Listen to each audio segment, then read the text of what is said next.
Hello, welcome to Mini Model World. This is just a quick video to share some ideas for what you can use for doll's house rugs. So I wanted to start with the easiest thing that you can use to make a doll's house rug, and that's paper.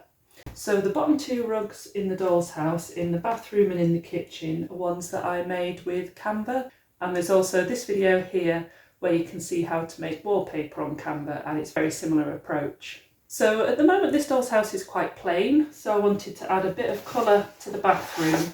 So I printed off this pattern, which is very funky, very bright, and it looks woven. I particularly wanted one that looked like it was woven. So I've put that in the bathroom. And then in the kitchen, quite a simple one. The kitchen's very minimalist at the moment. I haven't done anything to decorate it yet, but this rug just adds a bit of comfort for the children's dolls in there. So as well as using paper, you can also use material. My daughter got a French knitting kit for Christmas and we made this little rug together. So the knitting wasn't particularly long, it was maybe a couple of meters long, and I wrapped it round and stitched it at the back, and this is now the bedroom rug. And it's a nice rug for a bedroom or living room because it's quite squishy and quite comfortable. It doesn't go with anything in there because the furniture's completely random, but the rug's nice. And the next option for a DIY rug is to use fabric samples. I've talked about this on my blog before and also in previous videos, but fabric samples are a great way to bring some material into the doll's house just to make it look a bit more realistic, and also it's good to tie in different colour schemes as well.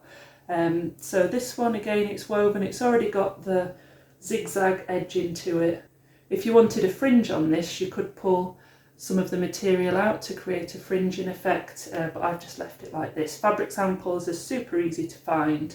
You can get them in upholstery shops, shops like Dunelm, and places online as well. I think this one was from a shop called Sweet Pea and Willow online, and they're free. Sometimes you have to pay, sometimes they're free. And finally, we've got a coaster. Now this one isn't in this house at the moment, but it's dead easy just to swap it out to add a different look to the living room. So this was from Dunelm. It was a couple of £2 for 4 of them. The only thing to remember with coasters is don't get any that are too thick, because it can make the furniture look unbalanced. If the furniture's like teetering on top of the rug, it'll just take away some of the realism. If you check out my blog post, which I've linked to below, there's lots more pictures and ideas for things you can use for rugs for dolls' houses. So thank you for watching. Don't forget to like and subscribe, and do share your ideas below for DIY dolls' house rugs. Bye!